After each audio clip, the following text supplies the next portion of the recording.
Hello and welcome to episode 7 of the Seven. Literally Obsessed Seven. podcast. 7. Do you remember This that? is yes, I do.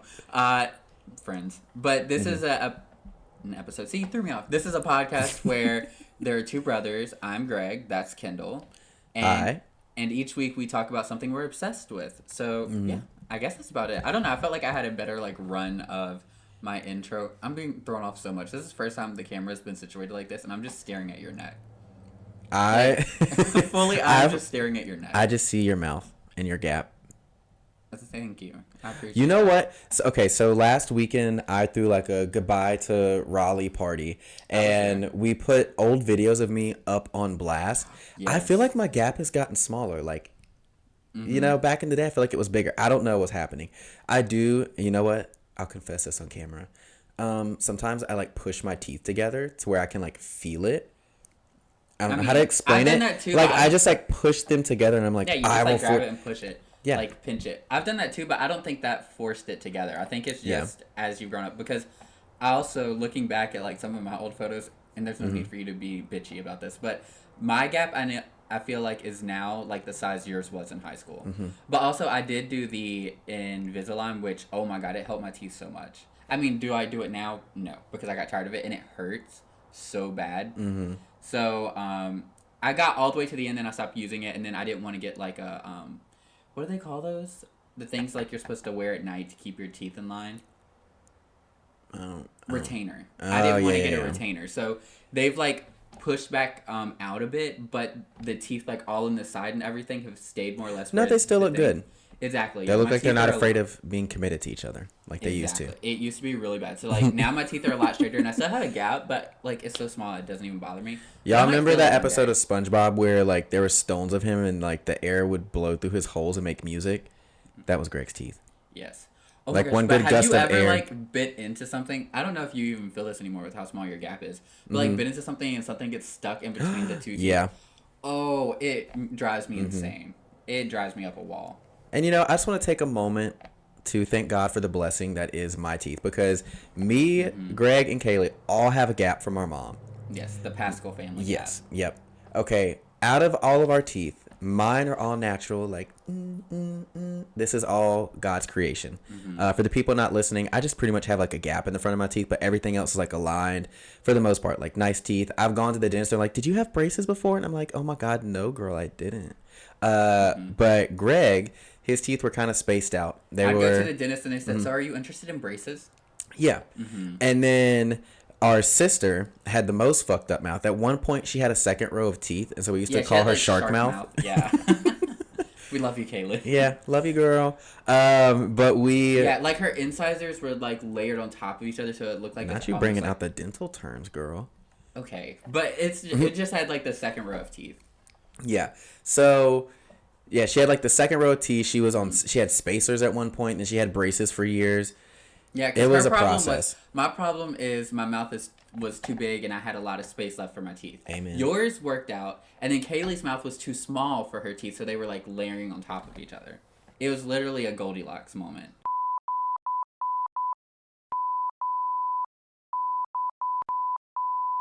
You. I will refrain because I know that our parents listen to this. Oh my God. Cut it. Cut that. I will refrain. This is the Lord's Day. This is Sunday. But I think one day I'm going to get my gap filled. I know Mom, I've told her before, she's like, "That's the family trait." And I'm like, I know. I want to go. I don't know if I feel it. Now, we do all have oversized front teeth. That we could not escape. But I don't know. I used to want it so badly. Now I'm kind of chill about it, though. Do you think you do any cosmetic surgery? I've been thinking about it because I found out there's preventative Botox at this point. You can get it put into your eyebrow, so you move your face less. And as I'm getting into my later 20s, I'm definitely noticing wrinkles. But at the same time, I'm do I want to look like I've done too much Botox and I'm only 45? Or do I think eventually one day I will do it just for me. I'll be honest, I know people say it's vain and you're just age natural, whatever, but I don't know. At this point in my life, I could see myself doing it, but we'll see. We'll check in. My personality changes every 2 days. So today, and at least for like a little while, especially as I'm getting older and noticing things about my skin changing, right now I'm just trying to do really good skincare.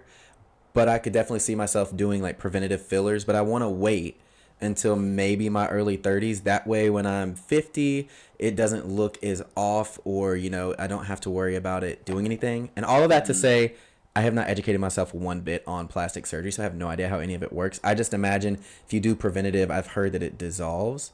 So I don't want to go in too many times. Yeah. I don't know. I definitely will. I mean, it's not even like a will I. It's a I don't know when but I will one day. Yeah, exactly.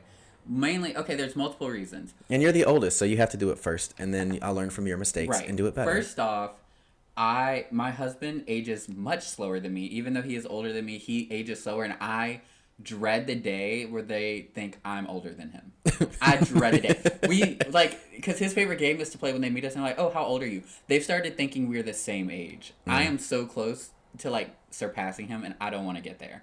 But also, I know when I'm in, like, my 40s, you've seen, like, the mom and dad refresh, or the mommy refresh, or the daddy refresh, where they just kind of, like, I don't know, they, like, pull the face back a bit. I don't know if I'll go that far, but, like, they make basically just, like, you don't look exactly like you did in your 20s, but it's like, oh, you look more like you did in your 30s. I don't know. I think I'd probably end up doing something like that in time. Yeah, that's what I'm saying. I think I'll wait out like the rest of my 20s. Let me age myself. I'm trying to do skincare, take better care of myself. Probably. And at this point, I just need to sleep. The thing that's really pissing me off about aging right now is these goddamn bags, girl. I look like I'm on my way to Whole Foods to grocery shop for a month. I don't even know how. Okay, my bags are actually pretty bad, but like that's because I've gotten like zero sleep this week. I don't know what it's been. I've been so busy doing so many things. I go to bed late, but I keep waking up around like 10 a.m. I mean, on the weekend. On the weekdays, I wake up to the alarm. But I'm waking up at 8 o'clock now. Like, my body's just like, get up, we gotta go. And I think it's just the moving. Like, I have been doing something every single day for like a month straight now. Either a party, packing, planning, getting something together, trying to get it all moved out. And I'm very blessed. Like, I love that I have all this attention and all these people that want to see me before I leave, and all these people that require time of me. And obviously moving is a whole process. I'm learning. I've never moved halfway across the country before, but I'm tired, girl. I'm sure it is tiring though, because I remember every time when we moved, like during college, which we moved every single year. Yes. It was exhausting, and we had so many people coming to help us. So now you're moving across the country, and then your roommate Mary, she's fully leaving the country for a hot minute. She's still doing her part. I know, but like she's like, adios, you know. Yeah, and you know what? I love Mary. This is birthday, or sorry if we put her age out there. Bleep over that. Mary is traveling to Europe for her she birthday. Listens to this and she's like, "Did you just bleep out my age?" I want her to. Shout out to Mary when you hear this episode. But she is going to Europe on a 3-week vacation and then coming out. So we're all, well, actually, we're going to bleep that. We're moving. I don't want people to know where. I'm not trying to triangulate myself. I'm a little afraid. But moving, she's coming out to city though. Yeah, but she's coming out to Colorado. So I am now like, she's helping get everything together, packing her stuff, but like I'm in charge of like all the actual moving parts. And so, I'm a little scared, but honestly, it's kind of fun. Like, I've never done it before. It's exciting. It's stimulating. And then yesterday I was researching moving companies, and I will let you know that I was for sure checking all the photos, making sure the men that moved were cute. Yeah, I went over and I was like, so Kendall, did you do college hunks? And you're like, I looked them up. Yeah. Because like the college hunk movers. Yes. Yeah. And I've been looking them up, and it's like, at the end of the day, I want price and functionality. I'm not that vain. But if your men are cute, I'm willing to spend a little extra money. Yeah. But there was one company that tried to quote me and just the moving industry try to quote $1,000 for like an in-town move. And I was like, girl, what? Like, your men better like feed me grapes and fan me off while I watch them in like just jock straps moving my shit up and down these stairs. Like, for $1,000? No. I'd pay absolutely not for that though. Now, exactly, that's what I'm saying. You just gave, yeah. Okay, and you know what? Trademarked. Business idea, business venture. Is what the Roman, oh my God, emperor, the Roman emperor package. Yeah. Well, I'm gonna go with the Greeks. They like to do gay. The Romans were a little oppressive. the Romans are the reason homophobia is around. Yeah. I mean, not the only reason, but they a big reason, part of it. Very big. And you know what? Just put a finger up there, man. Just touch it. It's up there. They probably didn't. You like gonna they like got it. Scared. They got scared, you know.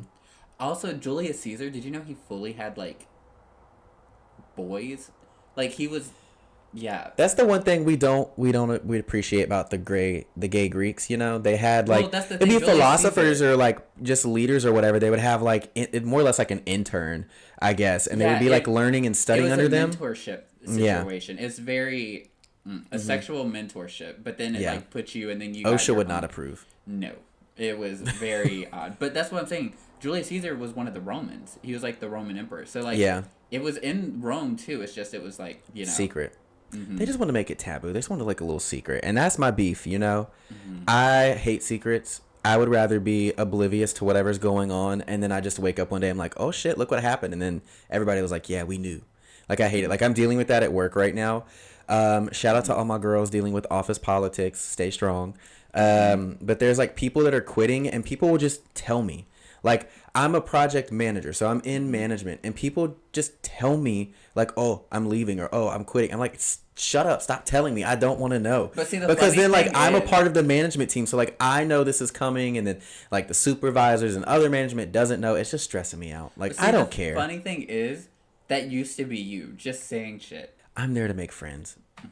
And that was my toxic trait we learned, you know? You can't just be telling everybody everything. No. And now everybody's telling you stuff. I know. I'm just like, stop telling. I don't want to know. Like, I'm here to have fun, go get boba tea on Fridays with my girl, and then leave. Like, I'm there for the bare minimum. But I do have fun. I do enjoy meeting people. Honestly, the only thing that's honestly got me through, I've been saying honest a lot. Anyway, the only thing that has got me through corporate America has just been making friends. Like connecting with the people, and I think that might just be a me thing. I love to talk to people and learn their life story, but that's a whole another subject. See, for me, I really look at work as just it's the place I go to get the check. I can get along with people, that's fine, but I'm like, this is where I get my check. My life is outside these doors, you know. And I respect you for that, but I spend 40 hours a week with these people. I'm like, I want to know, like, do you like your mom and dad? and maybe that's my fault, and maybe I'm not built for corporate America, I think, but I'm having fun out there. You know, I have had many people be like, you would make a good therapist. I'm like, girl, I was just bored and didn't want to work. But you know, so you originally went into therapy. I don't know how many people know this, but you went to school for therapy. I actually did too. We both went into the same college for the same program. And then I remember freshman year, you coming in like, I really don't think I can deal with people just telling me about their problems that are not that big of a deal. Yeah. Yeah, I pretty much treated that entire degree like a 4-year like therapy session for myself. And then I was going to go like the nonprofit route.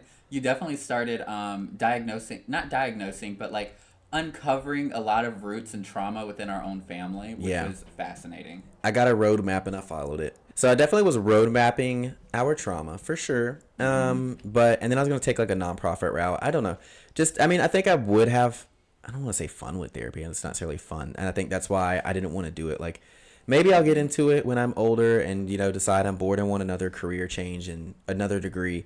But when you're old, sitting in your library and you're like, more this wisdom. aesthetic matches a therapy. I'm gonna go for a therapy. Yeah, you know, I don't want to be one of those people that like do as I say, not as I do. I want to be out in the streets, having fun, being young, making mistakes, doing all types of stuff, going all over the place.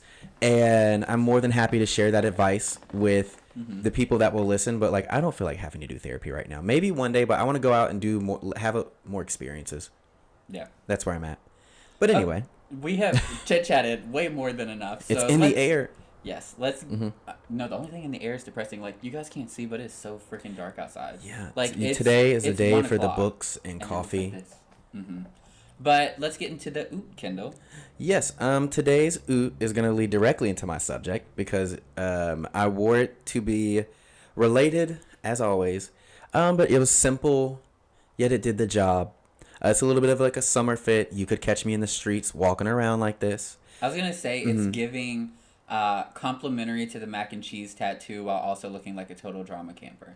Yeah, and I just went for like something small and simple, something yellow because I literally am obsessed with mac and cheese this week, Greg. That is my subject. Wait, seriously? Yes. Okay, I love that I caught on to it. Yeah. Okay, you pieced it together. We kind of matched today. You have yellow shorts on. Oh my gosh, the story, the trauma. This is a deep subject, Kendall. That's what I'm saying. I was sitting at home this week. Truly, it matches today like a little comfort day. It's my comfort food. I have the tattoo. Show it on screen right now. Ooh, is he flexing his leg muscles right now? Whoops. I guess we'll find out if you actually... Because all the time you'll be like, oh my gosh, and if you look at this, and I go through the video clips of what you styled, like, the last video, you did, like, 2 twirls, and I had to, like, stretch that out so much. And you're like, oh, and then if you look at this, and I was like, look, he didn't even show that. But, yeah. So, yeah, maybe you do show off the tattoo. We'll see. No, I will definitely show my little tattoo off. It is, like... I was afraid to lean into... what I really wanted is tattoos because they were a little bit more like femme, a little bit more like if I did it in like the style I originally thought, then I thought it would be a little bit too artsy. And the artist I go to is very skater edgy type of tattoo artist. You were also so it turned out like a little bit of like a edgy situation, but I would love to give this tattoo a moment and just talk about. I went into him and I said, I want a mac and cheese noodle on my thigh. And he was like, okay. And I was like, and I want it oozing cheese, like golden, beautiful cheese. I want it oozing off. Mm-hmm. And he did it. It looks a little more skater bro than I wanted to, but honestly, I lean into the skater bro aesthetic sometimes. Mm-hmm. Like he also did the arrow tattoo that I have that I'm sure you guys have kind of seen. Or for those who are just listening, I have arrow tattoo in honor of the Sag that I am on my forearm. Like I think of it. For all of my Assassin's Creed girlies, the hidden blade that they have because the arrow is pointing towards my wrist. Mm-hmm. And the arrow also has notches in it because this guy was very into archery and like the history of it. Mm-hmm. So he made a traditional like Native American-esque arrowhead and everyone says it looks like cheese. So there's a cheese theme. I also wanted to say the same guy who did your tattoos did my tattoo. Yeah. And I don't think I'm going to go to him again because he got sassy with me. Yeah. He's near mom. I don't know, like I'm into exploring other artists. The Beyonce tattoo artist was the first one that I like really branched out and loved that I did. Anyway, back to no, we need to get back to the cheese tattoos real quick because I feel like it'd be bad if we didn't explain that this was kind of a sibling tattoo that I bailed out of. Bitch. So Kendall decided he was getting the oozing mac and cheese. Let's start there. He decided I had two. I'll explain my thought process. I had 2 serious tattoos. I had this wolf on my shoulder. I had the arrow on my arm. And I was like, like this is fine, but I'm more whimsical than just like, nature, Sagittarius. Like I'm more than... You were letting go of the straight bro image. Yeah, exactly. Mm-hmm. We were coming into our own and coming out. And I was like, I need something fun and stupid. And so I joked with Greg and then also our sister that we should do our favorite tattoos of our food or our favorite foods as a tattoo. Good Lord. Favorite foods as tattoos on our thighs. I was like, it'll be hidden. No one will see it. It's not like it's on your chest. It's not like it's on your arm. Literally just do that. Actually, the original idea with the mac and cheese noodle was I was going to get like a landscape of the North Carolina from the mountains to the beach. I was going to put a bear on it because I was like, oh, like this is going to be the animal arm. And I was going to get it on my forearm, and the moon was going to be in it, and the moon was going to be a mac and cheese noodle. Which was the most ridiculous thing. And then you got it, didn't you get like that fake temporary tattoo? Yeah, there was like you could design your own tattoos, and I put it together, and I tried it, and I was like, I don't know, like it wasn't me, which shout out to that because for all of my people who are perfectionists and need it done, like there's a tattoo service out there. I forget the name of it, but you can like design your own tattoo. You can upload pictures or like use copy and paste from traditional styles and they send you like a temporary tattoo that's supposed to last 4 weeks so you can make sure you like whatever you want to get tattooed. I loved it. Yeah. It was very interesting. As soon as you put it on there, I was like, that's a choice. But it almost gave the same energy as like the straight Southern men that were getting like the pine tree forest bands around their arms, which I did like at one point, but I just knew it wasn't me. Mm-hmm. So we sat on that for a minute. Then we ended up at, oh my God, let's do a sibling tattoo because at this point, Greg and Kaylee had been tattooed and I was the first one because I just knew I was going to be a tattoo type of guy. And so I'm like, okay. Okay, you were the first one, but I was already in the works of designing my tattoo, even before Mom got hers. But I kept going back and forth on design, but I knew I wanted it on the forearm. And then you were like, bam, got mine. Yeah. Mm-hmm. Well, I mean, I did it. It was like right after, I think it was like 19. Anyway. Yeah, we were in college. So I was like, oh, let's get a tattoo. And Kaylee was down. She was like, oh, for sure. I'm going to get pizza. And I'm like, love that for you. Greg's favorite food. Would you like to tell the audience? Okay, it's actually changed. So this is more of a reason that it's a good thing I didn't do it. But at the time, like literally through all of my childhood up to I'd say about 2 years ago, my favorite food in the world was lasagna.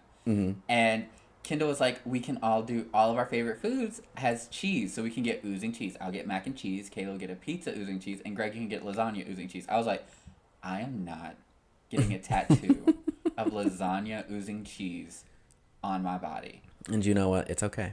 You're not that girl. Then Kendall and Kaylee both were like, you have to. We're doing the sibling tattoo. I was like, there is no fucking way. I was like, it's not happening. So they went for their tattoos. I was like, I'm still down to do a sibling tattoo, but it is not going to be like my favorite. Like, it's not going to be lasagna. I'm not getting a tattoo of lasagna, you know? And so they went and got their tattoos, and it's great. It's cute, but I fully bailed out on the sibling tattoo. Yeah. But yeah, all that to say, today's outfit is a little like skater, you know, indie edgy inspired, as with my tattoo design. And that is all inspired by my one true love, mac and cheese. Okay, so now I guess we will jump into my doll of the episode. Yes. And I'm really excited about this doll because she is very special. Oh, I just realized my camera. I'm going to move it while recording. There we go. So my doll of the episode, this is Rainbow High's Lily Chang. And she is a collector doll from Rainbow High for the Chinese New Year. Oh, yeah. I remember when you got this, when you were so excited. She is, like, in the community known as the best doll ever made by Rainbow High. Just because the quality and everything, the art on the box, everything about her is done so well. Like, nobody is disappointed by this doll. Everything's done so well. You know? I just had to get a second look. Yeah, no, I mean, she's beautiful. I love the hair. Everything matches. The colors are so vibrant. I appreciate that. She came in with a brand new face mold, so she's got these beautiful features. And then, like, the lips look like hand-painted. You have, like, a gradient. Then all the details. And then even under her bangs, she has, like, a little symbol above her head. So, like, they put in details that you can't even see, like, hidden underneath. Then she has this gold, like, corset piece. All of the fabric is embroidered, so it just looks red, but if you get close, you can see they... You know how with like Chinese fabric, sometimes they'll have like a design hidden in the same color, but you get close, you can see it. Okay. There's tiger faces in the entire dress, and red on top of the red. Then it has like the golden flowers, so beautiful. And this is just her first outfit, which is my favorite. But also, what's really cool about this doll is so when Rainbow High lets out collector dolls in the past, they haven't made collector dolls much anymore, but the first two collector dolls they did a like full release, but then they made numbered dolls. And so it was like they'd number the first 1,000 dolls, and then the rest would be sold just unnumbered. Exactly the same, which is kind of cool for the people who really like the numbered collectability aspect. But then there's still more than 1,000 made.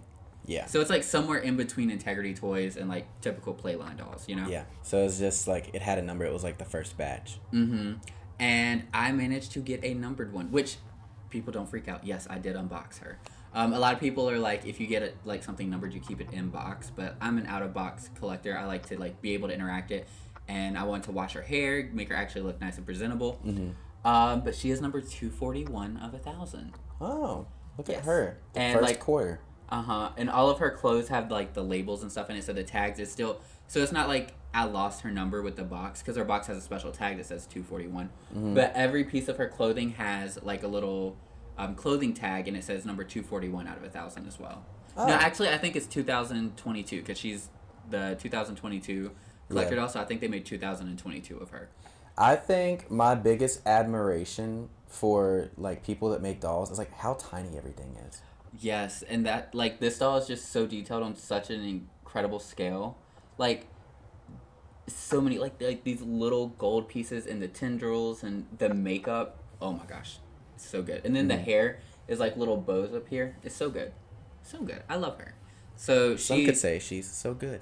So good. And then what's really cool is I was actually able to get Kaylee a numbered one too. I think Kaylee's was like 500 something. I don't remember. Yeah. But Kaylee fucked that doll up so bad. Oh no. It's like she unboxed. Don't get her canceled, Greg. Take it out. Take it out. She unboxed it, but then she was like, "Oh, I want to redo her hair." It's a mess. One day, I think I'm gonna come to Kaylee. I'm like, Kaylee, we're just gonna restore that doll. Yeah. Because It it's could be a such fun little special piece. project. Exactly.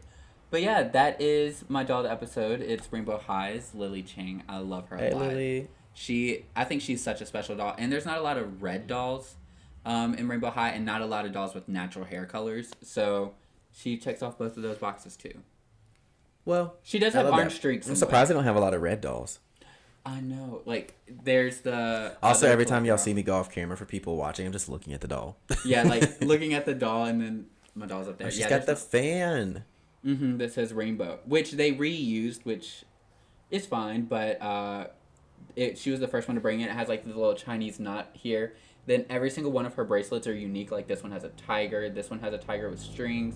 Then she has a jade bracelet over here. She's just so well done. Yeah, consider me a fan. I like her. She's, as I said, the community considers her the best Rainbow High doll. Yep. But now that we have talked about my doll, Kendall, let's get into your subject of mac and cheese. Let's do it. So I wanted to do something that just felt me. And so mac and cheese has truly been there for me from the beginning. But before I get into my history, I just want to get into the history of mac and cheese, because I'm like, who knows that? Like, this bar trivia type of knowledge. I had no idea. My one source is Wikipedia. And you know what? I remember growing up, all the teachers used to be like, you can't use Wikipedia. Anybody can edit that. To that, I have to say, if somebody was so determined to fuck with the history of mac and cheese that they went in and misconstrued the facts, you know, any mac and cheese historians, please step to the front. We will pin your comments. We'll make a little video excerpt. We'll put something on the story on Instagram. We'll, you know, wherever you want to come in and correct us, let us know. Mm-hmm. But it just feels like a lot of effort to go in and fuck with specifically the history of mac and cheese. So please know my source today is Wikipedia. Fair. Okay. So second grade teachers would be so upset with you right now. And they can, you know what? They can have that. Mm-hmm. I love all my haters. Okay. So mac and cheese. Mm-hmm. Can you guess where it was originated, Greg? Okay, so the ignorant American in me fully wants to say, like, somewhere in Europe, like Switzerland, they're known for cheese, right? Yeah. But pasta's known for coming from Italy. Mm-hmm.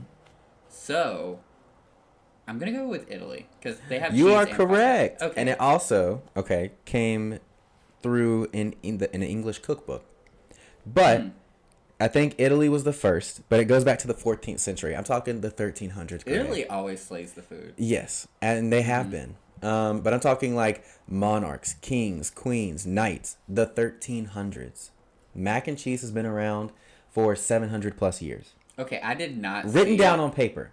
Merlin eating mac and cheese, that and he was gobbling it up. He was having a little craft single before he went into battle. Craft single? Wait, no, that's the sliced cheese. A little craft mac and cheese. Sliced cheese, but you were thinking of yeah. What is the name of that one? That's gonna throw me off. I need the name of it. Easy Mac. Okay. I know that's gonna come up at some point. But he just popped a little Easy Mac in the microwave, and he's like, "All right, bitches, let's slay." Magic, you know. Yeah, that was the original potion. Was mac and cheese, Easy Mac. You know what? That's gonna make it so much more exciting next time I eat it. It's like with the original potion. Yes. Okay, so it was in Italy in Liber de Coquina. What that coquina sounds like cooking. So I'm not going to translate that. That's up to you. Educate yourselves. It's not my job. I love that we fully have an Italian stepdad. You could have called him to ask, but... Well, I did the research this morning, Greg. Not to say that I didn't want to do this today, but I've just been busy, like I said. Okay. And the Italian mac and cheese, the first one, was made with Parmesan cheese.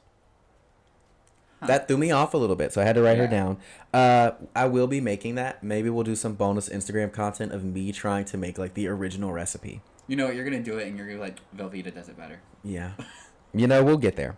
And then and the English one, that also came out in the 14th century. So it's a 100-year span. You know, I'm just going to give it to the Italians. Yeah. But, you know, the English are known for colonizing. They probably did it. There was a cookbook called Form of Curry. And it had a mac and cheese casserole. Leave it to the whiteys. I love a casserole. And it was called macarons, and it was handmade pasta, obvi, and it was layered with cheese and butter like a lasagna. So instead of like sauce, noodle, cheese, it was just layers of noodles, layers of cheese and sauce, and you baked it in the oven. Okay, so the original mac and cheese is baked mac and cheese. All right, but I'm just imagining how fucking like feral, like 8-year-old Kendall would have went for that shit. Oh, I would have gobbled it up, girl. And you know what? No matter the lifetime, I was gonna love mac and cheese. And I would love to, you know, one day do the meditation, touch my past lives, and you know, just ask because I feel like it's there. All right. So the first modern mac and cheese is credited to a 1769 book, The Experienced English Housekeeper, by some woman named... Wait, the modern one is from 1769? Yes. Oof. That's just where it was written down, and it like most closely mimics what we make today. There's a lot of cooking terms. I felt like I was on the Food Network for a minute. But Elizabeth Raffald, she wrote it down. Not saying she created it. She wrote it down. And it's listed as a bechamel sauce with cheddar cheese. So this is our first cheddar cheese mac and cheese. In French cooking, it's called a Mornay sauce. I'm like, what? But anyway, so you have that sauce and you mix it with macaroni and you sprinkle it with Parmesan and then you bake it until golden and bubbly. So again, Parmesan has stayed there and I don't give her enough credit. But for the people who are like, what the fuck is a bechamel sauce? It's literally just a white roux. And again, for my people who don't know anything about cooking like me, that's butter and flour and milk. I'll say that's fully me. I don't know anything about a roux. All I know is that one dude from iCarly that says you will rue the day. The only roux I know is the one that got impaled. R.I.P. girl. Okay, so you make a roux and then you season it with nutmeg. So we're seeing some seasoning. We're seeing some cheddar cheese, and that was happening in 1769. And then I wanted to read you the directions of how they made it. I've literally felt like I was reading like some old whimsical like Jane Austen novel. Okay. All right. Give me some violin music here in the background. To dress macaroni with Parmesan cheese, boil 4 ounces of macaroni till be quite tender and lay it on a sieve to drain. Editor's note, a sieve is like, I don't know. Wait, take that part out. All right. To drain. Then put it in a toiling pan with about a gill of good cream, a lump of butter rolled in flour. Boil it 5 minutes, pour it on a plate, lay all over a Parmesan cheese toasted. Send it to the table on a water plate, for it soon goes cold. I lost my English accent somewhere in there. It's fine. I don't know what accent that was. I don't know if it was... And I hate it, but we're leaving it in. No, I enjoyed it. I just didn't know what it was. I felt like I was on PBS. I committed to the English accent, but then I was like, what the fuck am I reading? And that's exactly how I talk to myself when I read. I read Don Quixote, and I was like, girl, what? Anyway, there she goes. We lost the accent, and you know what? The British accent turned into the Southern accent, now so that we're you've still done there. This fully one day, we should make this and just like re-listen to you explaining the thing and try to make it one day. What the fuck am I saying? I also love that Parmesan cheese was a Parmesan. A Parmesan. I was just focused on the rolling butter in flour. Is that a thing? I guess so. And a gill of good cream. What is a gill of good cream, girl? I don't know. But yeah, that's the original directions. If you want to follow that as much as possible and wing it one day. Baked mac and cheese, girl. And then I want to get into specifically the history of mac and cheese here in the U.S. because this is where I was born. It is where I was introduced, and I have to show honor. So the cheese dinosaur. No, he is coming up. But I know. It dates all the way back, again, to the 1700s. Again, she's been around since the 1300s. We are crediting being introduced to mac and cheese to the one and the only James Hemings. He brought it to the U.S. He was a classically trained French chef that, of course, because this is back in the day, was enslaved by Thomas Jefferson, who owned half of the entire world. But history on James Hemings himself. He was the first American to train as a chef in France, and he ended up... One sec. Okay. Sorry, I had to lose my hat. We're back. A little wardrobe change. Okay, so James Hemings, literally owe him my life. First American to train as a chef in France. He was a half-sibling to Martha Jefferson, which was Thomas Jefferson's first wife. So pretty much she passed away before he ever got to president, whatever. But that's how they got introduced. But like literally bought her brother, but he was only, or no, we won't worry about that. How insane is that? Yeah. Anyway, also with mac and cheese, this man brought us creme brulee and meringues to America, but mac and cheese remains his biggest contribution, and literally the biggest contribution in my heart. Love this man. Okay, I love mac and cheese, but I'm surprised like people know him more for that than creme brulee, because that's like top tier. Yeah. No, I mean, like, this guy literally was enslaved, got taken to Paris with Thomas Jefferson, and he learned French so he could learn French dishes. Like, he is the first French-trained American chef. So shout out to this man. He literally learned a whole nother language to bring us mac and cheese. That's dedication. I am indebted. I love beyond the grave. Calling, you know? Yes.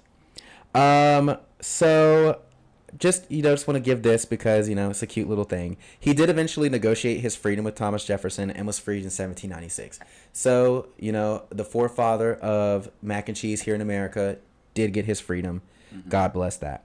But now, mac and cheese throughout the rest of the U.S., it was actually a upper class dish because, again, they learned it from French. It was French cuisine. Mm-hmm. So it was an upper class dish. But then with the the Industrial Revolution, as ingredients became more readily available and produced, it was too accessible. So now it was just a common folk dish.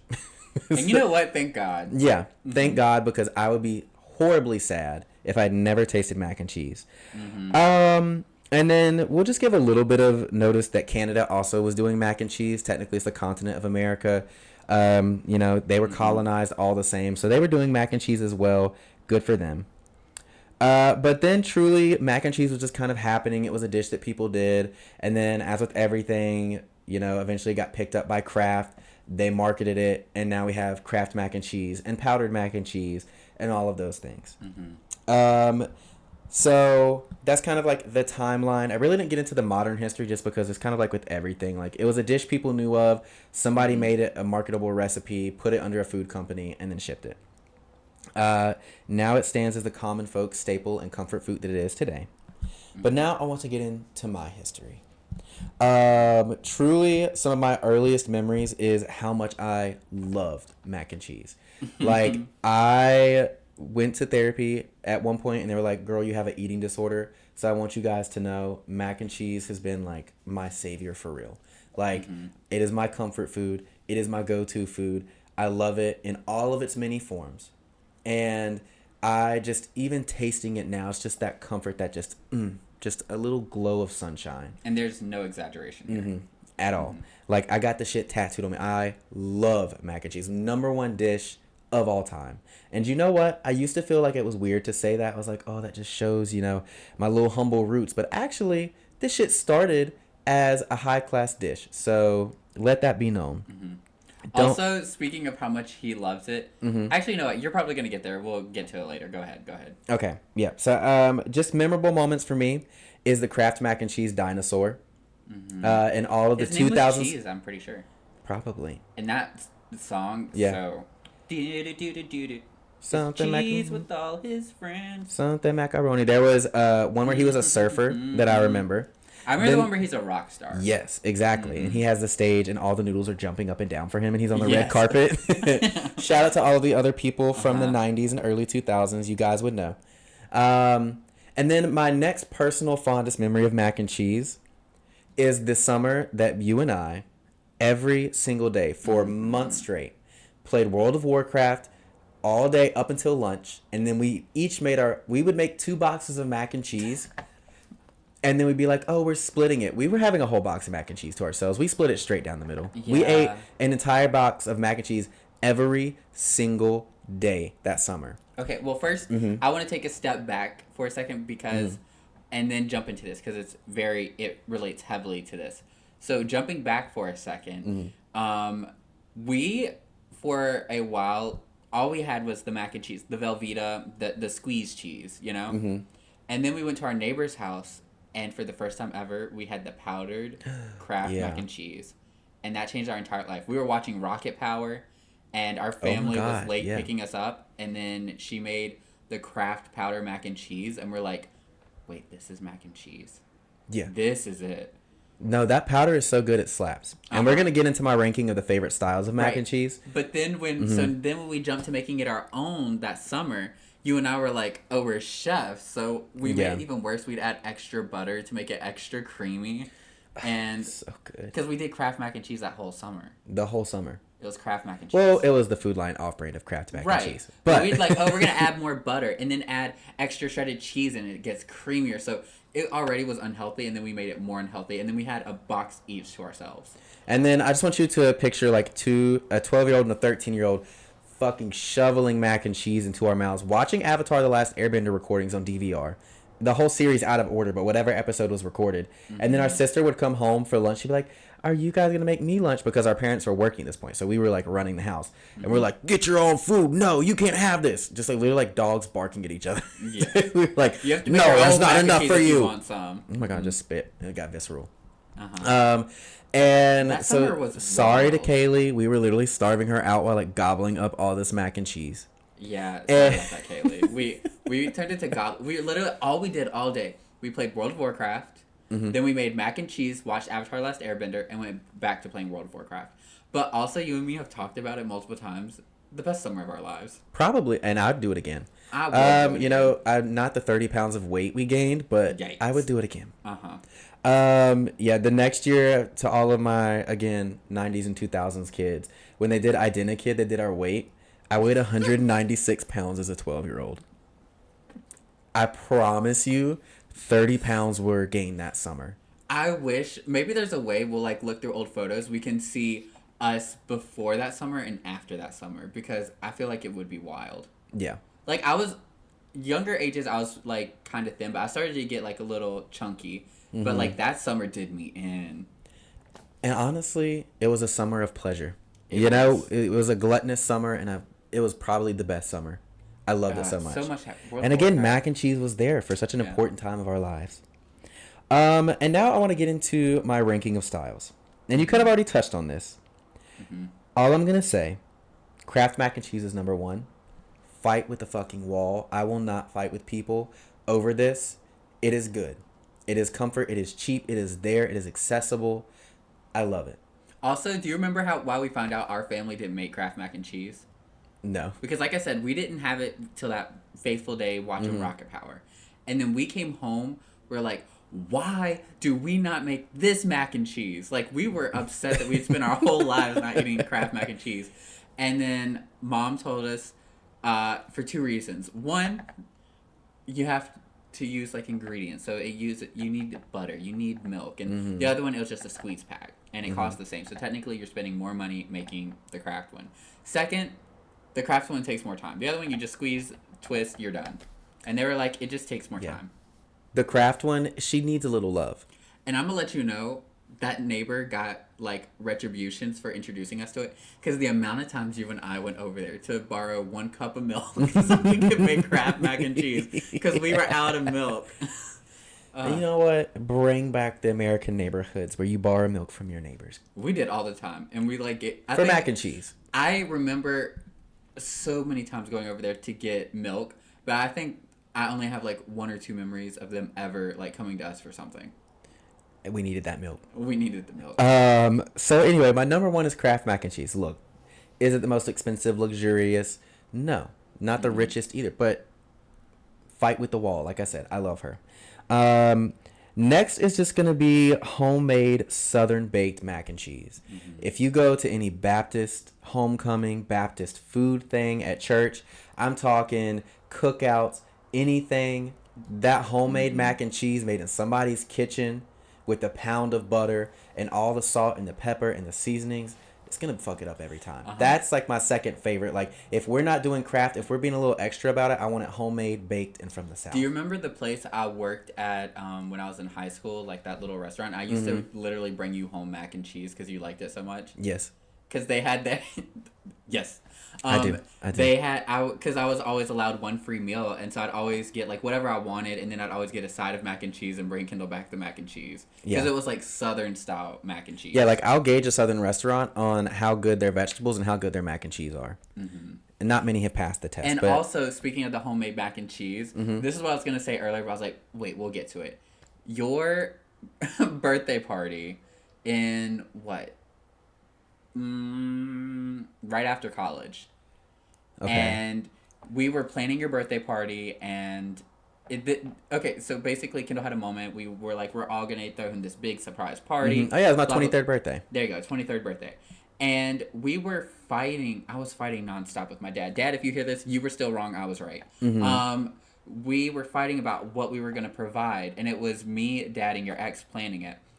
And I was like, we need to just do a giant, like, nacho bar. Like, Kendall would love that. And he said, that's my favorite second food, so exactly. You were on the money. Exactly. And then he was like, no, not everybody's going to like nachos. And I was like, it doesn't matter what they like. It's Kendall's. Anyway. Exactly. Yeah. And then, but he ended up getting the girl he was dating at the time to make this insane amount of mac and cheese. Like, insane amount of mac and cheese. And I think either it didn't get put out or it got put in the back or something. Somehow, it was barely touched. And it's really good mac and cheese. So it's not it was touched because it was bad. I think it was either you put it in the back or somebody forgot to bring it out or something. I wasn't going to complain. Exactly. And I have a photo. I will put it up here. I'm sure I still have it on my phone somewhere or on my computer of Kendall just holding this giant container of mac and cheese.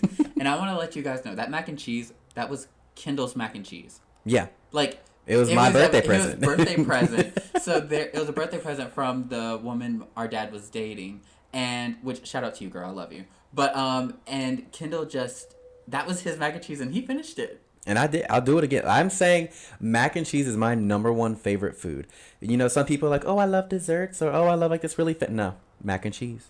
Mm-hmm. There's many forms, and I love them all because this list that I'm ranking, none of them are bad. Mm-hmm. None of them are bad. This is just Kendall's preference. I will eat mac and cheese, and I want to be like, if for some reason, you know, we lose all of our food due to global warming, the number one thing on my list is going to be figuring out how to make mac and cheese with whatever's left. I don't care. Okay. Homemade mac and cheese. And I'll say the most recent best homemade mac and cheese I had is from our friend Shamar. Shout out to him. We did Thanksgiving together, or a Friendsgiving together 2 years ago. I still dream about her. I love her. And then the third one is just going to be other box mac and cheeses, or other box mac and cheeses, right? Like, you got Cracker Barrel mac and cheese you can buy. That one's good. You've got Annie's for the organic, which that one's good. And then you've got the Velveeta, which again is just a classic, homage to home. Right. Love them. Number 4 is like fancy restaurant mac and cheese. And the only reason it's 4, it's so good. Like, it tastes fantastic. But stop making me pay that much money for mac and cheese, girl. No, you know what pisses me off about the fancy ones? Their portion size of the mac and cheese. Yeah. They put it in like a sausage. I'm like, just enough to piss me off. I just ordered mac and cheese. Just enough to piss me off. Yeah. But I will say, out of like most memorable mac and cheese dishes, because I do have a list, there's a restaurant here in Raleigh called Pool's Diner. I went in one night, and they redo the menu like that day. Whatever's on the chalkboard is what you get. One of those types of fancy places. We paid $30 for a bowl of mac and cheese, perfect portion size, baked on the top. I remember. I was there. It was like, so good. I like that on like pleasures in life ranks above sex for me. Like, that was so. Oh my god, it was so good. Mm-hmm. I'm having flashbacks. Let me calm down.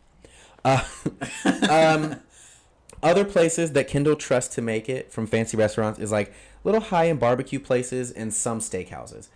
Mm-hmm. Not Texas Roadhouse, not Longhorn, not any of those other places. They don't do it right. Mm-hmm. Fancy steakhouses. They'll do it okay. And again, I determine how much I trust your food based on if you have mac and cheese, I order it, and how much I like it. Mm-hmm. Cracker Barrel does what it has to do. Yeah. You can go there if you want. It is what it is. But Pool's Diner in Raleigh, shout out to them. Number 1 Yelp review. Their mac and cheese, fantastic. The worst part is, though, you don't know if they're serving it until you get there and read the exactly. order. And, you know, that's the other thing with fancy restaurants is the portions. And then sometimes when they do it really good, are you going to get it again? I need consistency, you know? Mm-hmm. I do not need to be deprived of mac and cheese. And, again, this is why Kraft mac and cheese, milk, butter, salted water with the pasta. Put some goddamn salt in it. Mm-hmm. And a lot of love. That's the secret ingredient. I make all of my mac and cheese with love. I just know what's on the other side of this dish. I know what's on the other side of this cooking. And it's love and mac and cheese. I haven't had Kraft mac and cheese. And honestly, I'm definitely going to eat some. Like college. Maybe even before college. Mm-hmm. because I think in college I only got the like easy squeeze because I had no time, like the squeeze pouches. So I genuinely don't think I've had it since maybe high school. Wow. Yeah. And I think, even then it wasn't all the time because we were poor, so we couldn't afford the milk. We had to save our milk. Yeah. But also, Kendall, I'm shocked that you missed something. Oh no, if you're about to say the one mac and cheese that I hate and would like to see burn in hell. No. Is it that one? Okay, well No. we're gonna get that out the way first. Okay. My only arch nemesis of mac and cheese. I'm talking. I was a child and I literally ate whatever the hell you put in front of me as a child. Mm-hmm. I would not eat this mac and cheese. KFC. Go back home. I thought you go think about what you sit in the fucking corner and think about what you have done. How do you fuck up mac and cheese? Go back to your corner. Taco Bell did mac and cheese Cheeto bites, and they did mac and cheese better than you. Good. Back to your corner. I'm done with you. Go figure it out because I can't do this with you. And that's honestly why I don't go to KFC. If you can't do mac and cheese right and you're a southern restaurant, go home. KFC does some other stuff really good though. Their chicken sandwiches, but yeah, the mac and cheese is atrocious. Go home. But there's 3 mac and cheeses I'm going to have you add into this list of ranking. Okay. Because there's 3 that I think you missed that are pretty iconic to specifically Kendall. Okay. 1, the Sheetz mac and cheese bites. Yeah. You know what? I will put them above boxed mac and cheeses. Wow, really? I love them, but I get so sick after eating 1. Like, if I eat 2 of those, my stomach is angry. I want a bucket. Like, I want, like, a Lowe's 5-gallon paint bucket just full of mac and cheese bites. I know I'm going to end up eating mac and cheese after this. Like, Me it's too. a fact. I'm going home and eating mac and cheese today. Number 2. This is one back in the... I already know what you're going to say about it, but it's the fact that you didn't put it in the god-awful tier, so I'm just going to bring it up. The Chef Boyardee mac and cheese. Oh, ew. You know what? I think I had to black that one out. It was too painful. You would be so angry. Because how can you do beef-a-roni right, but you can't do mac and cheese, girl? You had one job. To the back. Out. Throw it in the trash can. I want it in the dumpster. Not even the back of the restaurant. I want it in the dumpster. And I want it to be on the first shipment to the landfill. I remember sometime... I forget who it was. We had some type of guardian. I don't know if it was our grandparents or something. We were staying with someone or doing something. And they bought the Chef Boyardee mac and cheese. Like, they bought all of our lunches. I had the beanies and weenies. Obsessed. Even, like, today I could go fuck I'll still do that, yeah. But someone bought you the mac and cheese because they knew how much you loved mac and cheese, and you were pissed. Because how do you, like... The thing is, how do you make a 6-year-old mad about mac and cheese? Like, also, go home, Chef Boyardee. You had everything else. Remember the one time, this is like a little side note, but it's so funny, and I have to bring it up now. We were staying over at Grandma and Papa's, and Grandma fully put the Chef Boyardee with the, like, tin lid on top and put it in the microwave and turned it on, and it, like, exploded. No. Grandma almost I remember she introduced us to grilled cheeses. Grandma gave us that, and we had a whole moment with her, too. Love you, Grandma. Yeah. All right, and now the last one that I'm surprised you didn't bring up because when Kendall discovered this, it was basically his personality. Easy Mac. Oh, I mean, because it goes straight into Kraft mac and cheese. It's the same. I mean, I guess that makes sense because it's like a smaller size, but it did taste different. I'm a little cautious about microwaves, so I'm not trying to promote that behavior, but, like, I'll eat that up, too. In high school, like... Kendall we'd get the Easy Macs, but those were Kendall's afternoon snack. Like, we get home from school, Kendall's starting the Easy Mac. And, like, we had snacks for everybody, but it was just kind of known that the Easy Macs are Kendall's. Yeah. And again, like, they are good, but just give me the full box because it's better, you know? But it is included, but, like, boxed Kraft mac and cheese and name brand, you know? Shout out to Food Lion and Walmart and the Great Value brands. Love them for the girlies on a penny. You know, for the girlies on a budget. That's for you, and it's still good, but Kraft does it best, and I'm going to give her accolades. But yeah, fight with the wall because I'm not explaining myself. You had to be there, and it's my favorite. It's subjective. Go cry in a corner. But yeah, so that is it. Mac and cheese for life. Again, love this tattoo. My favorite tattoo I have is this mac and cheese tattoo. It's so iconic. Yeah, exactly. And it's a little slutty. It's the little upper thigh tattoo. And any man... that I talk to, you know, it's a fun conversation in the bedroom of like, what? Okay, get out. Like, if you don't get it, then you can't touch it, you know? Right. Exactly. I mean, it's a Rorschach test. 100% I don't want to be present. I don't want to know anything because, like, but at the same time, just trying to imagine. Also, I just realized why you wanted the orange lights. When we got here, I was like, Kendall, what color lights are we doing? He said orange. Mm-hmm. And now I see why. Yeah. But anyway, just like to know their first, like, 2 seconds of thought. That's all I want to hear. Is their first 2 seconds of thought when they see the mac and cheese noodle. And maybe it'll be Patreon content one day. But it has to cut off immediately after I'll just send out a survey. What were your thoughts? Were you expecting this? Did it make you feel happy? Because I love it. I literally take extra care to lotion it and make sure this tattoo lasts. Mac and cheese and my mac and cheese tattoo till I ride and die is my one true love.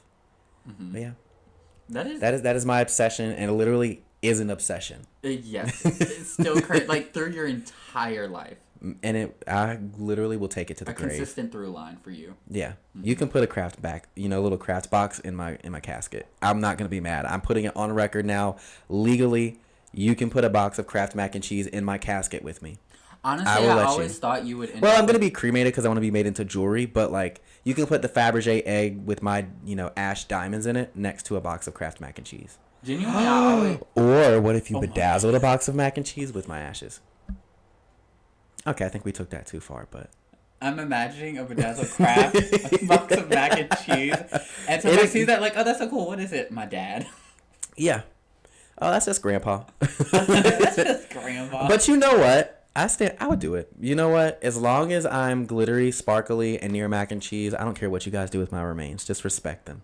What if it's okay, imagine like your old, we'll have to explain this a bit for the podcast, but I need to get you mentally there first. Okay. Imagine your old balloon animal dog, but it's a mac and cheese noodle, bedazzled. And it like opens at the top. Wait, I want that.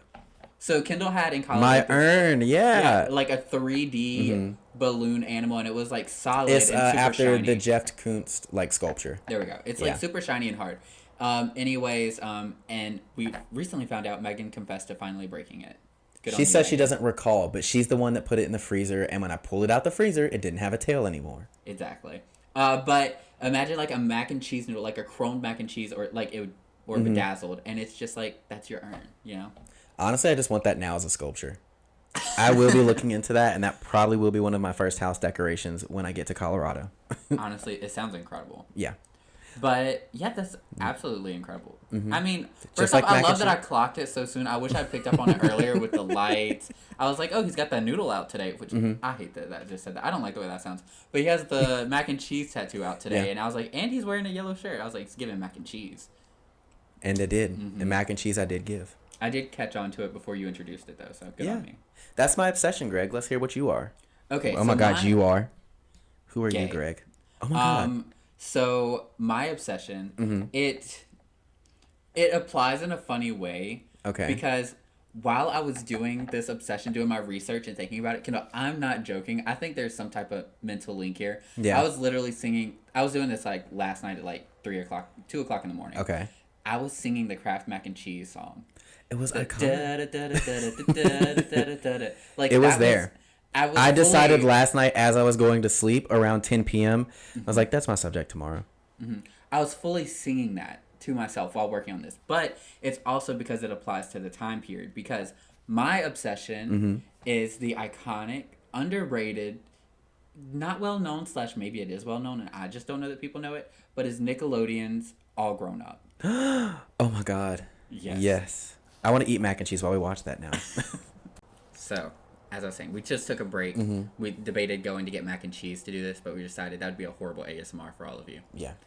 So, All Grown Up. This show, first off, it's around the same time as the Kraft mac and cheese commercials, which is why I kept singing the Kraft mac and cheese. Like, it just came to me while I was doing the research nonstop. So when you said mac and cheese, I was so excited. I was like, oh, I'm going to be able to tell that. But you got to it beforehand. So anyways, this is a show from Nickelodeon, and All Grown Up is literally the Rugrats 10 years later.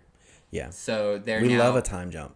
Honestly, with all TV, like, I'm obsessed. If you're like, oh, we're going to leave the characters, and then we jump forward 5 years, like the last season of Legend of Korra, I ate it up.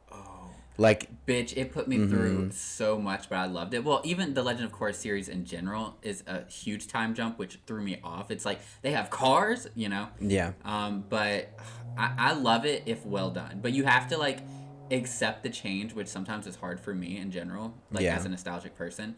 But as soon as you let that sink in, it's always so good, typically. Yeah. So here's the thing. This show, I have like just some quick facts about it. It's all grown up and it shows the same characters 10 years later. And it went from April 2003 to 2008. So I think we kind of found it like somewhere in the middle around there, like 2005-ish. Because I remember... Yeah, 2003, like I still remember just watching Rugrats. Exactly, yeah. Which I think it was... I don't know if it was run at the same time. Like, but also they replayed Rugrats. Like, Kendall, I actually watched Rugrats this week. Like, I love that show. It is. It's such a good one. Mm-hmm. But all grown up, same thing, 10 years later, but it's preteens, and it's the same cast. So you have Tommy and Dill, except Dill's more than just a baby now. You know, he's a full, you know what's crazy is they made him look like the mom, which I can't say is unexpected, but also didn't expect that. Yeah, like Tommy ended up looking like his dad, and Dill ended up looking like his mom, which is really cute. Yeah. And then we have Chucky, of course, Kimmy, Chucky's sister. You know. Yeah. Then we have Phil and Lil, the iconic twins.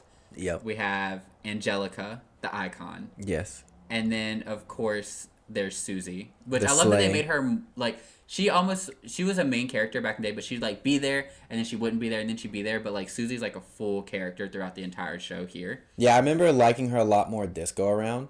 Also, I was listening to episode 2 with Dad yesterday in the car because me and him drove a couch up to Virginia. We were listening to it, and I mentioned, like, I drowned the house. I don't remember what I flushed. I think one of the toys I flushed down the toilet back in the day was this little Nickelodeon car that you got of Susie from All Grown Up.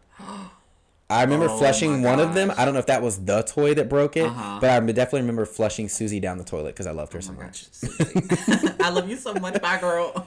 You could not have her. It was mine. Exactly. And then the pipes. They introduced one new character that became a pretty consistent one, which is Harold, who was kind of like Angelica's fanboy. Like, he did whatever she wanted. He was, like, kind of, like, nerdy, chubby, ginger-haired guy. Well, he wasn't iconic enough because I don't remember him. He was fully, like, a background character. He literally was just to make Angelica look meaner, basically. Yeah. But, yeah, those are the quick facts. Now, I want to get on to why it is special. Like, what about this show is just, like, why it is so done. So, first off, I think this show did a really good job of depicting growing up in that era. Like, it was a cartoon, but still I felt like depicted pretty well, like the scenarios and stuff that went in our generation. Okay. You know what I mean? Like, yeah, the in-between of like late millennial, early Gen Z. Although you don't relate to Gen Z, that's just me, but whatever. No, I relate to Gen Z, but I know, like, I am heavier on the millennial scale. We're Zillennials, you know? Because we're the cuspers. But same with oh my gosh, I was gonna say with our zodiacs, but you're not a cusper. That's just me. Yeah. So it really and it's just like situations. Like, there's a whole episode where they like go camping, but Tommy's afraid of swimming because he had a bad like incident with like swimming when he was younger. Girl, that was like, you. I want y'all to know. Okay, my second favorite food is nachos. Greg choked on one fucking nacho chip in elementary school. Yes. Swore them off for 10+ years. It actually 10 years, yeah. I didn't try them again, I think, until like early high school. I was just like, Greg, this is so dramatic. Like, you choked on one chip. Just but chew it was a little so bad bit more. Because I was choking and it was lodged in my throat, and no one was helping me, and I ended up coughing it up on the table, and everyone stared at me. It was traumatic. It's like one of those shows you watch where they're like, and then like the food comes out on the plate, and everybody's like, ew. It was that. It was really. And you were like fighting for your life, and you're like, nobody cared about me. I don't know. I think I have to put it on being a Scorpio because when I'm affected, I'm affected. Because also, Kendall actually found this out like pretty recently, and he said it scarred him.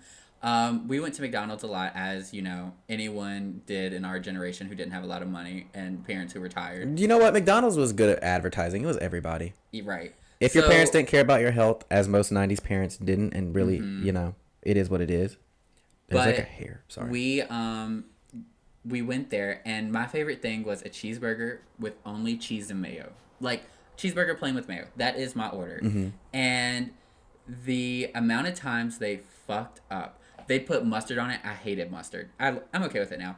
They put onions on it. I hate onions. I'm still not a huge fan, but I'm okay now. Just trying to show that I'm not that person still. He's grown, you guys. Yeah, he can eat regular grown-up ingredients. You'd order it, and they just give you the ketchup, mustard, mayonnaise, onions, and pickle, like the typical way a cheeseburger came. And I got so angry, and I would always be like, "Can we take it back? They did it wrong." And our parents would be like, "No, we're in the drive-thru. We're driving away. It is what it is." So for years, I swore off ordering burgers at McDonald's and only got chicken nuggets because I was like, they can't fuck up chicken nuggets. Like, to the point that my memory, like, when I think back of being at McDonald's with Greg, it was a Sprite and chicken nuggets with sweet and sour sauce. Yes. That was your order. And I was like, oh my God, Greg loves it. And I was like, I would have never thought to try sweet and sour sauce, but I absolutely love it. It's become one of my favorite ones. And it definitely was a favorite growing up. Girl. And my world was shattered. I was like, this is Greg's favorite thing in the world. Like, I thought we were sharing something. I was like, oh my God, like, this is so good. This is mine and Greg's little thing. Like, no other kids our age were really getting sweet and sour sauce like that. Like, me and Greg were different. We were unique. Yeah, no, Greg was just emotionally scarred from getting the wrong fucking cheeseburger. Right. So once it got to the point where I could order for myself, or like I was in charge of, like, I was driving on my own, I was like, okay, we can get burgers again because I'll go and fucking return that shit. Yeah. So, and then I was like, oh, I can finally get my favorite order. I'm so tired of just doing chicken nuggets. And Kendall's like, you're tired of chicken nuggets? Like, it was because Greg constantly growing up, like, his favorite frozen, like, little food to get was frozen chicken patties. I can still hear your 12-year-old voice saying that exact combination of words in my head. Chicken nuggets and chicken tenders. Like, you were the, like, sole eater of chicken in our house. Like, the only person that was that crazy about chicken was you. I was like, oh my God, Greg loves chicken. And then one day you're just like, actually, I don't really even like chicken nuggets. And I was like, I don't think I can handle this right now. Okay, well, I'd like to... Yes, that is pretty much what your response was. I was like, why does it affect you so much? But Kendall was affected. It was just, I was like, oh my God, like, I know Greg loves chicken nuggets. It was like a safety thing, to be real. It was like, I could predict your behavior. And then you were like, actually, I'm Hannah Montana. Nothing in your life. And you were like, whipped the Hannah Montana wig off. And you were like, I like cheeseburgers only with mayo. I was like, what the fuck? You can't just change. To be honest, I did keep it a secret like that because my parents, they hated when I did stuff like this. Like, it really bothered them. And honestly, they should get over it. Like, I was, whatever. But so I had to convince everyone chicken nuggets was my favorite thing. That way they would order me chicken nuggets. Because if they knew I was being petty, they wouldn't be about it. So I had to convince everyone that it was my favorite. So then when I was finally able, it's like, guess what, bitches? I lied to you all. You know? But I didn't think it was that big of a deal. I was just like, oh, I can finally actually It gave me trust issues. Yeah. But, which is insane. But I'd also like to say I actually do love chicken nuggets. I'm a huge fan of chicken nuggets. But the reason I was tired of getting at McDonald's, which I don't even know if you know this, so not to, like, trigger you some more, but it's because I hate the sweet and sour sauce at McDonald's. Okay. All right. In the episode, I'm out. I'm done. It's just, out of all of the sauce places... Okay. All of the sauce places... I honor your truth. McDonald's sweet and sour sauce is the worst. Like, okay, Wendy's sweet and sour sauce slaps. Chick-fil-A's Polynesian sauce, the incredible. worst. It's the worst. Barbecue sauce the sweet is so and lame. Sour sauce. No, okay. McDonald's sweet and sour sauce is the best sauce they had at the time. Okay. Now I'd say their honey mustard's pretty good. But it was the best sauce they had at the time, but it's still the worst sweet and sour sauce out of all of the other places. Okay. All right, I can agree. Because I was like, at this point, like, why were you lying so hard? Like, nobody told you couldn't have barbecue sauce. But... Yeah, I didn't like McDonald's barbecue sauce. Yeah. So, sweet and sour sauce was the best sauce McDonald's had, but it's the worst sweet and sour sauce of all the sweet and sour sauces at fast food chains. Yeah. Because... And you know, I'm just going to need you to stop. Yeah, I'm going to process this later. I'll come back to you at a later date. Mm-hmm. Okay. But as you can see, you guys, I commit to things. When I've decided, I'm committed to it. At your own detriment, too, girl. Nobody asked you to do all of that. Like, it would have been one thing to just, like, I got tired of being forced to eat disgusting-ass burgers with ketchup, mustard, mayonnaise, and, ketchup, mustard, pickles, and... Like, our parents would be like, you're gonna eat it. Like, I was like, I'd rather starve. And they're like, you're gonna eat it. Which, I was a big kid. Like, when they were like, you can eat that or starve. I would fully be like, okay, I'm not eating today. That's fine. Like, I would fully be like that. Yeah. Mm-hmm. So I was forced to eat those nasty ass burgers, and I got tired of it. So then, I will be on an island by myself enjoying chicken nuggets with sweet and sour sauce. I will do the same thing. It's just gonna be from Wendy's or somewhere else. Honestly, Wendy's sweet and sour sauce is better. It really is good. Sweet and sour sauce at Burger King though, underrated. So good. the chicken fingers with the sweet and sour sauce. Yeah. Their French fries are probably my favorite fast food ones. Yeah, but back to all grown up. We have gone so far. Anyway, I just think it depicts really well like a lot of the things like going on in preteen. Like there's an episode where they're supposed to change in like they're in gym because they're like in middle schoolish. Like it's kind of weird. It seems like their elementary school and middle school is almost like together, but it depicts really well. A lot of things like there's a spot where Chucky's supposed to change for gym class and he's so nervous about it he would like slip away or go to the bathroom or change beforehand or something like he would not change in front of the other people.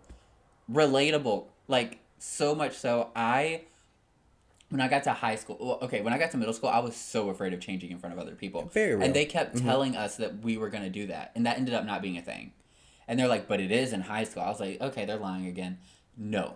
You actually go into a locker room and change for gym in high school. And I was petrified of doing it, but I was lucky because while the year they were doing it, the changing room for the boys was like shut down, so we were sent to like the girls' soccer locker room or something like that. It was weird. There was something with the sports team going on or something. And the girls' locker room, first off, cleaner. But second, they had like multiple stalls set up and showers with doors, and apparently the guys didn't have doors on the showers or something. I don't know. Yeah. So I would every time like rush towards the front to get in to get a stall, so much so, and I would stay in there to change. So I had my privacy to change because I didn't want to change in front of people. And one time it was so embarrassing. I was like rushing because people were like banging on the door because they like to make fun of the people who went into the stalls, but I refused to change in front of everyone, and I got scared, fell backwards, and hit the shower head, and the water turned on me. And so then my shorts got wet. So that day I told the teachers I forgot my shorts, and I worked out like I did gym in pants. In jeans, let's be real. In jeans, yeah. You know what? That's a very real trauma of middle school. Yeah, we never had to change, but I do remember like when I got to high school, I didn't take gym until like my sophomore year. Like I tried to push that shit off as far as I could. And they mixed the classes, by the way, also. Yeah. And so not like sophomore year. Yeah. Because I took and it then with just some like of the your gay friends. panic of like I want to look, but I can't look. Yeah. That's a whole nother thing. Yeah. That is her own story, but yeah. Okay, cute. All right. But like I think they just so accurately like pull up what we actually went through in those days, because I think a lot of times shows like this didn't. Like, for example, another show that's supposed to be around the same time period is Zoe 101. Bitch, they were college students, basically. That's what, okay, thank you. And don't get me wrong, I love Zoe 101, you guys. Like, love it. That theme song, iconic. But it didn't accurately represent, like, what I was going through, what I was feeling, you know? Yeah. And I think this show did such a good job of showing that in so many episodes. And there's I don't know. It just did a really good job, and it resonated for me. And I recently rewatched it. I'd say, like, last year, I rewatched the entire show. And it's still, I can see, like, young Greg in so many of those episodes. And it's so amazing. Like, I really like it. No, and when you finished the show, you literally text me, like, I just finished watching All Grown Up, and I cried. I was crying. I was fully crying. I was working from home. I finished the last episode. Okay, full confession. A month before I texted you, I got to the last episode, and I wouldn't play it. Because I wasn't ready for it to end. And you know And then I finally watched it, and I cried. And I didn't cry. Like, the finale episode, it isn't even, like, a finale episode that gets all the emotions. It's just, it was the last episode. And I was a mess. Second, I love how, again, this kind of references to, it's a cartoon, but it like mirrors what the world was like. It's very cartoony. Like, okay, original Rugrats, it's very colorful. It didn't really look fully like how the world looked. It was overly colorful. It was like through the lens of a child. Exactly. Yeah. But then when they're grown up, I think it so accurately depicts like the houses, the way people dress, how people looked, and like the vibes. Like, it did such a good job of doing that. And then, for example, like Disney, you watch a Disney show showing this, Hannah Montana, they're wearing like 7 different layers. Nobody's actually dressing like that, you know? Yeah. So this show, it's like the bedrooms. That's what a preteen's bedroom would look like at that age group. And then like the like coffee shop or whatever, which they didn't go coffee shop. They had like a smoothie bar, which Phil and Lil's parents owned. But anyway, it was like, it did such a good job of representing the world that we saw at that time, but in a cartoon. And I think that's something really cool, really special. And it's not something you see. Again, the shows at this time were like not something relatable. Entertaining, but not relatable. So I love that. Next, catchy as fuck theme song. I cannot tell you the amount of times I just sing the song on the random. Mm-hmm. It's like 1, 2, 3, 4. Every birthday, my mom and dad would say. It's so good. I sing it all the time. He does. Like I remember you singing it even back in the day. Mm-hmm. Like it was one of those ones that it was one of your songs you sang. Mm-hmm. I was all grown up. I really wanna shout it out. Exactly. Yeah. And Susie sings the theme song, which I love that. Oh, I didn't know that. I didn't think about like the sound of it, but like the moment you listen to it, you're like, oh, that's Susie. You know what I mean? Mm-hmm. Like I think at the time we knew. It's just like now the song sticks with us, not who sang it. Yeah. Second, this part I might be going out on a ledge. I might be the only one who's seeing it, and I'm probably projecting. Okay. But Kendall, yeah, I feel Tommy's queer. Like I think Tommy is secretly. If gay. I can make Country Bears gay, you can make Tommy gay. Because I don't know, it's just I relate to Tommy so much. And okay, there's a whole segment where he ended up having a girlfriend and was like he was learning about her Jewish culture and stuff like that. And that's kind of like towards the end of the show. But you know what? I dated a girl too, and look at where I am. Yeah. So there's just so many like little things and little hints, and I'm like, Tommy, I think you're in the closet, and I get you. Kiss one boy. Just kiss one. That's all we need. Exactly. Just kiss a boy. Like you're gonna figure yourself out in college. Which also I would love, like a more grown up, like them even now. And I was like, make Tommy gay. I feel it. You know what I mean? It's just. Okay. I don't know. I feel it. I haven't seen the show in forever. Like the only episode I remember is somebody was hanging off of a roof or something. I don't know. Like I barely remember the show. I do remember what they look like, but like it was fully like your obsession, your show. When I think of that show, for some reason, Too Little, Too Late by JoJo pops into my head. I mean, I'd say it was around the same time people were watching. You know, so, same as I said. Like, I said, the mac and cheese commercial came into my head. You know, it was the mid 2000s, girl. They were a time. Such a good time. Honestly, it was a good time to have a childhood. Yeah, exactly. I feel like TV and media and like video games and stuff were starting, which was mind blowing. Yeah. Oh my God, yes. The graphics on those 2002 games, and we were like, oh my God, this is crazy. Mm-hmm. PlayStation 2 had her moment. But yeah, so like Tommy being secretly queer again, that might be me projecting, and that's not one of the reasons I love it. And you know what? Make a case. Enjoy it more. Present your evidence. Present your facts. Make us a case. So, okay, first off, I don't even know how to explain it because it's like you get little snippets throughout the entire show. It's just like there's like small moments that I'm like, I relate to that, but like now as an adult who's a queer person looking back on my own childhood. Okay. You know, there's some moments and you're like, yeah, I should have known. Like moments where you did things, but like you didn't realize. Like I'm not going to say this relates because I can't pull up a specific episode in mind. Mm-hmm. But like when you have like a guy best friend and you feel like a little possessive over him or something. Mm-hmm. And you're like, oh, now I see like, you know what I mean? Yeah. So it's like small things like that, not that specifically, but like small moments like that like now that I'm grown, I see like, oh, that was a sign of like, you know, my possible blooming sexuality. And it's like those little things I see in Tommy. Yeah. And then I'm like, see, those were signs for me now that I'm an adult. So I see those as signs for Tommy. But also I just relate to Tommy a lot in the show. Like a lot. And I did it back then and even like now still looking back. I see a lot of myself in it. Okay. But, so your evidence is the vibes. The vibes. I feel like, again, it's like 4 seasons. So I can't like pull up like episode 7.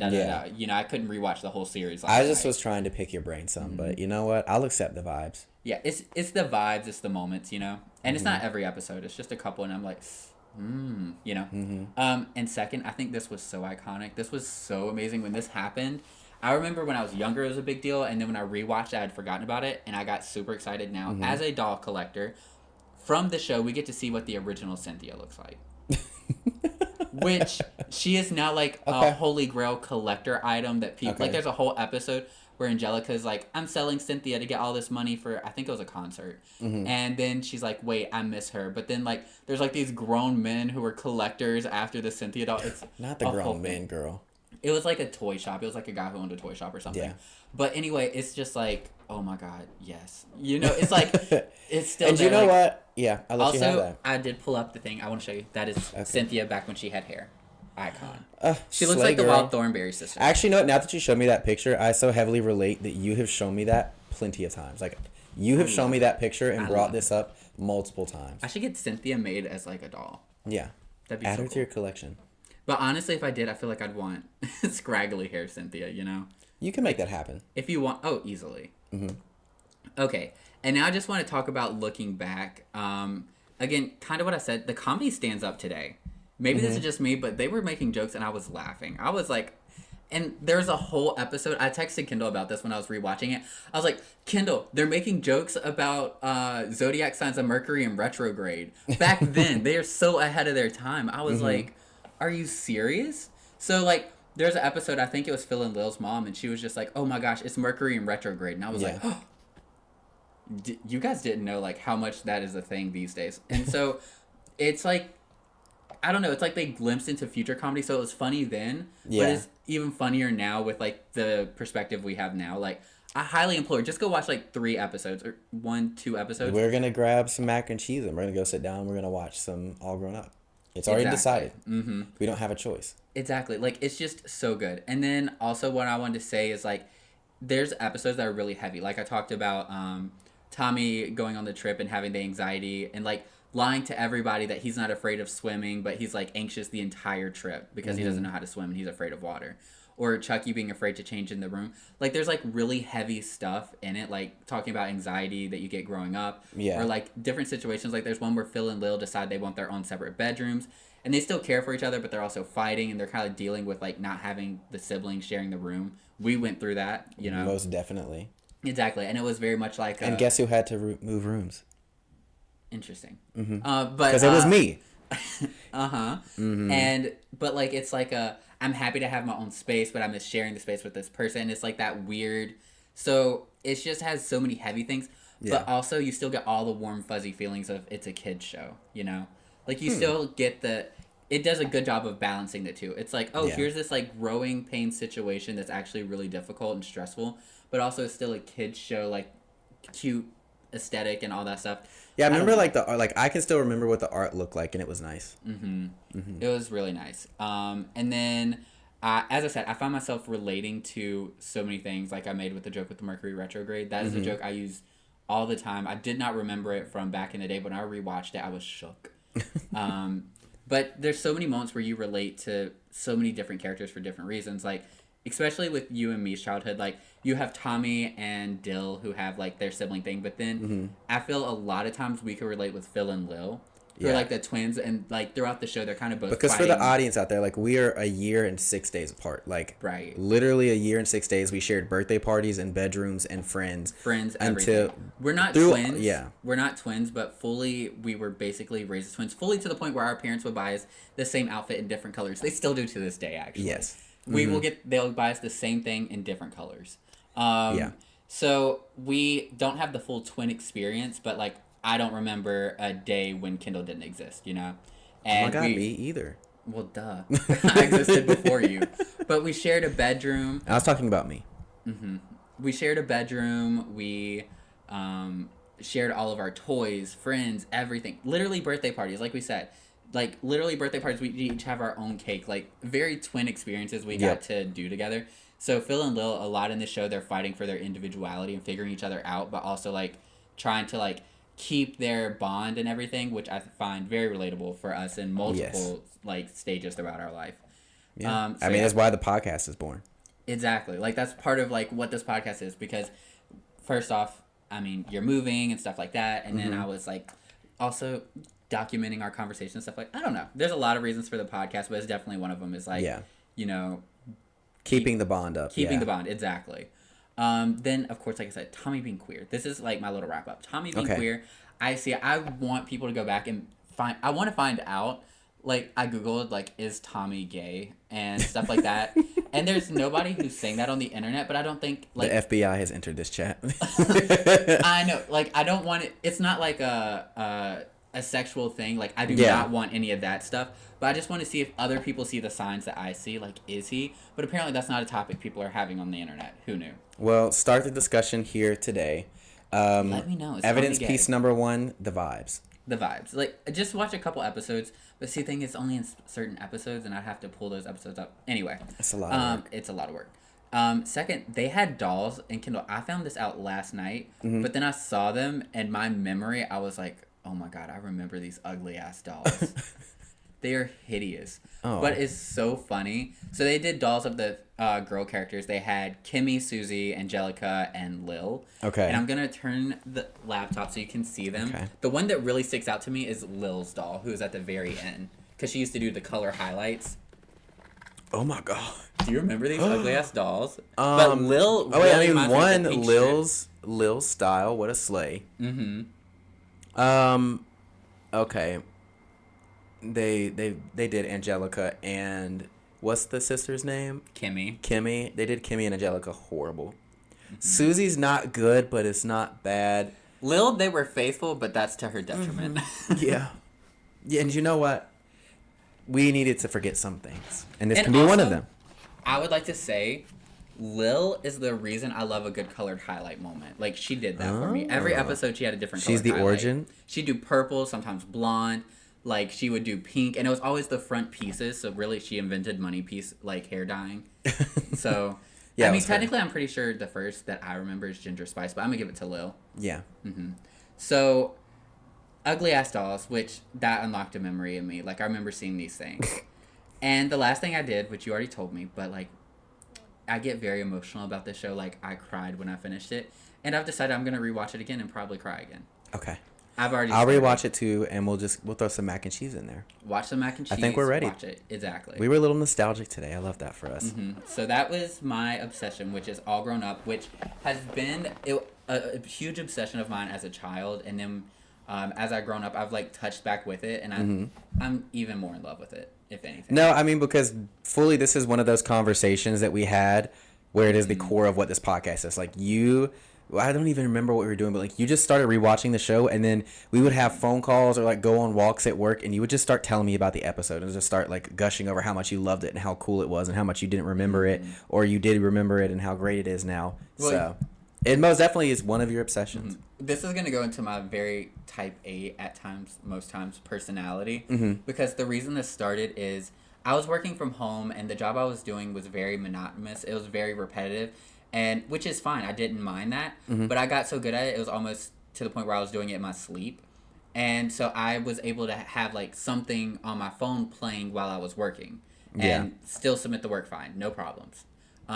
If you're a supervisor, don't listen to this, you know. Exactly. But I was able to, like, do the work very, like, it stayed up to date. I was getting good scores, everything like that. So it was fine. But so I got tired. I used to have shows, but then I started binge watching shows, and I'd destroy it. Like, my interest. Like, for example, I've watched every season of Survivor multiple times, and I was like, Survivor is one of my favorite shows, but I was like, I need, like, to start breaking it up and put other stuff in there.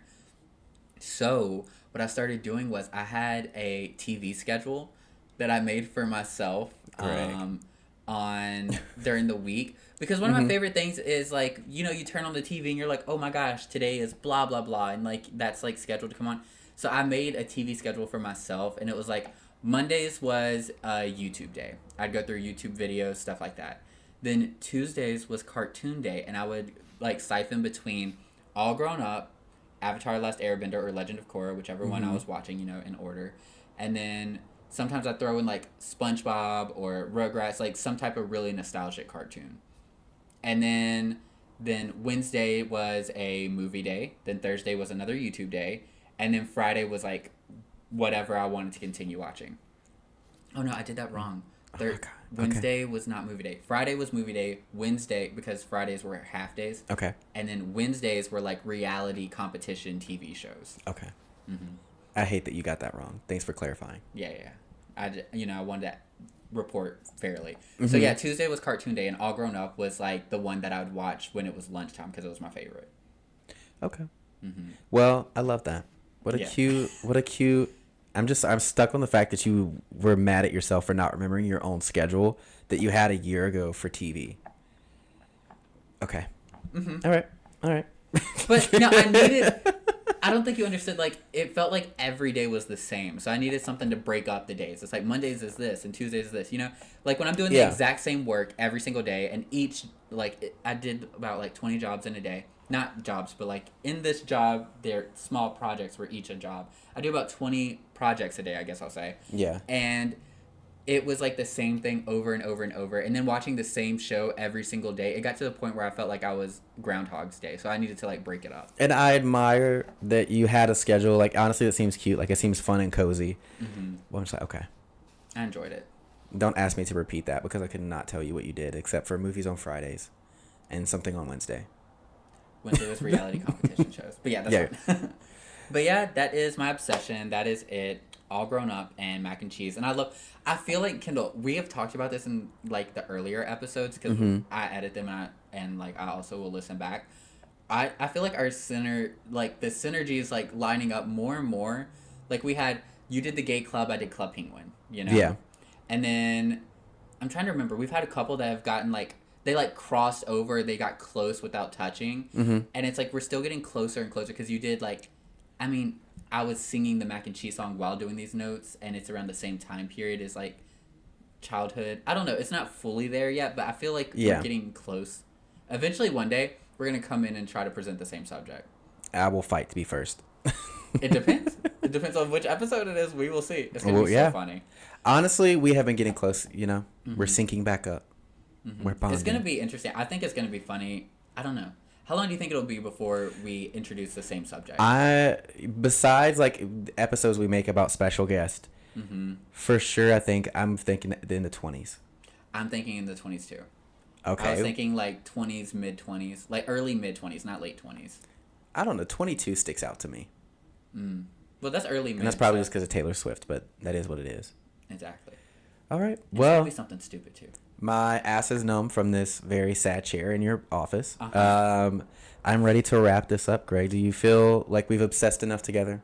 Yes, we have obsessed enough together, and I now have the need to watch All Grown Up and eat mac and cheese. It's just a comfy, cozy activity for this rainy, dreary day. I wish you all the same. Go eat mac and cheese. Watch All Grown Up. Tell me if Tommy's gay. I feel it.